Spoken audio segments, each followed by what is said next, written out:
आपण माने देखुचंती संभव टीवी ओडिया। वर्तमान रो हेडलाइन। स्वामी स्त्री कलहर करुण परिणति। स्वामी रसी लगे आत्महत्या कले। परिवार लोके व्यवच्छेद न कराई शव सत्कार बेले शव जबत कला पुलिस। घटनाटी घटी ढेंकानाल जिला कामाख्यानगर थाना बड़ मुक्तापसी ग्राम। सूचना मुताबक गतकाली गुरुतर ग्रामर श्रीकांत पात्र और तांको स्त्री उभयंक मध्य झगड़ा लगिथिला। झगड़ा एते तीव्रतर थिला जे स्वामी रसी लगे आत्महत्या करने को बाध्य होइथिले। परिवार लोके उद्धार करी तुरंत मठकरगोला गोष्ठी स्वास्थ्य केन्द्र को नैथिले। सेठारे डाक्तर तांको मृत घोषणा करिथिबा बेले व्यवच्छेद पई कामाख्यानगर उपखंड चिकित्सालय को पठाई दैथिले। किंतु परिवार लोके पुलिस भयरे कामाख्यानगर मेडिकल को नेबा परिवर्ते शव सत्कार पई श्मशान को नै जाइथिले। खबर पाई कामाख्यानगर पुलिस श्मशान रे पहुंची शव जबत करबा सह व्यवच्छेद पई कामाख्यानगर मेडिकल को पठाई अधिक तदंत जारी रखिछि। राज्य टाइकोंड प्रतियोगिता पाई बलांगीर दलर पुरी गस्त। गतकाली 14 एवं आज 15 तारिख रे पुरीर रानीसती भवन स्थित टाइकोंड ट्रेनिंग हॉल रे ओडिशा राज्य टाइकोंड संघ तरफरु राज्य स्तरीय खिरोगी और पुमसेई प्रतियोगिता अनुष्ठित हेबाकु जाउछि।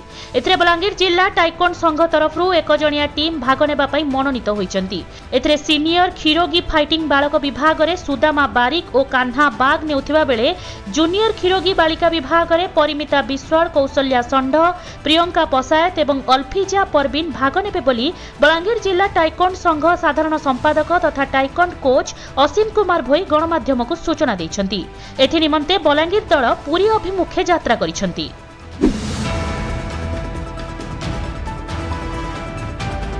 सहरर विशिष्ट समाजसेवी तथा लायंस क्लब सभापति इंजीनियर माहेश्वरी दोरांक तत्वावधान में शीत वस्त्र कमल बंटन करा जायछि। कार्यक्रम में मुख्य अतिथि भावे आसिका विधायिका तथा लायन मंजुला स्वाई जोगदे एही बंटन में सहयोग करथिले। अन्यान्य अतिथि मध्य zonal chairperson Dilip Khandual, lion तथा उद्योगी Balakrishna Reddy, lion Sukumari Majhi, lion Suprabha Satpathy, lion doctor Bhagirathi Satpathy, lion Shwet द्वारा जोग देथिले। एही अवसर में आखपाख अंचल शताधिक गरीब, अकर्मण्य एवं दृष्टिहीन व्यक्ति मानकु कंबल बंटा जाइथिला। माचकुंड पुलिस गंजेई चोरा चालान रे अंकुश लगाइबा परे वर्तमान मद माफिया को काबू करबा आरंभ करिछि। पुणी कोरापुट एसपी अभिनव सोनकार निर्देश क्रमे नंदपुर एसडीपीओ संजय महापात्र तत्वावधान में माचकुंड पुलिस स्वतंत्र टीम गठन करी चोरा विदेशी मद बिक्री करुवा जड़े माफिया को धरबारे सफल होइछि। गिरफ व्यक्ति जनक गुनेईपड़ा ग्रामर जय पांगी बोली जनापड़ा बेले जयंक घरू 66 लिटर विदेशी मद जबत होइछि। गंजेई चोरा चालान बंद हेबा परे माचकुंड पुलिस एबे बेआईन मद माफिया को चिन्हट करबा सहित गिरफ करबा आरंभ करिछि।